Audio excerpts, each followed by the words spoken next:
بل عام طالبانو علم باندې عمل نه و کړی. مستجاب الدعوت طالبانو دعا یې قبلېدله. چې کله د موسی علیه السلام د لښکرو د هغه سره د هغه کاپیرانو سره جنګ و، قصه خو به تاسې ډېره اورېدلي. طالبانو ورونو دلته یوه بله خبر ده. عربو کې یو متل ده، فلان اشأم من سبوس، پلانکی له سبوس نم ډېر بدپالی ده. هداسې چلو یوه ښځه وه بسوسه نومېدله، بسوس. نو دا ښځه چې وه مېړه ته الله، مېړه ډېر عابد سړی و، الله ورته ویلې چې تا 3 دعاوې قبلې کړي. د ویلې صحیح ده. ته چې هغه ته راغی خپلې ښځې ته یې ویلې وي الله عز وجل راته ویلي چې 3 دعاوې دې قبلوم. نو څه دعا وکړه؟ نو ښځې ورته ویلې وي خیر دا ولې بې به زه درته ماته یوه دعا وکړه چې الله مې لکه سپوږمۍ داسې کړي. ښځې دې کار سره سخته جوړي چې دا په ځان ګوتې ووهي راووي. مېړه یې ورته ویلي ښځه صحیح ده الله پاکه دا دې ما ښځه داسې کړي لکه څوک غوندې داسې ښایسته سوله. هغه خبر سو، بادشاه د بني اسرائیلو خبر سو چې ډېره ښایسته ښځه. نو هغه ویلې دا خو دې ما سره. نو چې بادشاه وغوښتله ده ورته ویلې وایي زه ورځم بادشاه ته. هغه ورته ویلې وه ښځې ولې ځان نه لیونۍ جوړوې؟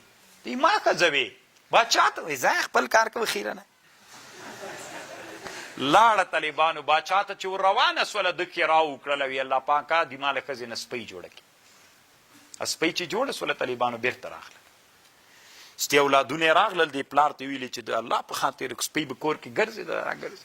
اولادونه به یې پېژندل، اولادونو به دا پېژند وړو اولادونه چې الله په خاطر دعا وکړه چې موږ مور بېرته څوک سي، خپل عادي حالت ښځه سي. ستې دعا وکړه خپل. نو طالبانو 3 وړه دعاوې خبر پوه شو. علما وی د ښځو به هم ډېره نه منئ که نه، مشوره ترې راخلئ طالبانو، خو منئ به یې نه ډېره. اوس طالبانو غربیان کله کله وایي د ښځو حقوق موږ منو، طالبانو خو د اسلام په چوکاټ کې منو که نه. دوی وایي چې ښځه دې داسې مساوي لکه څوک غوندې، داسې نس کېدی. طالبانو دا هېڅ کله دوی هم نه دي کړي. دوی چې هغه ازادۍ ورکړې طالبانو نه یې ده کړې. نننۍ دنیا کې طالبانو په ټوله غربي نړۍ کې بادشاهان څوک دي؟ د امریکې په تاریخ کې تر اوسه ښځه نه ده باچا سوې. نو مساوات چېرته شته؟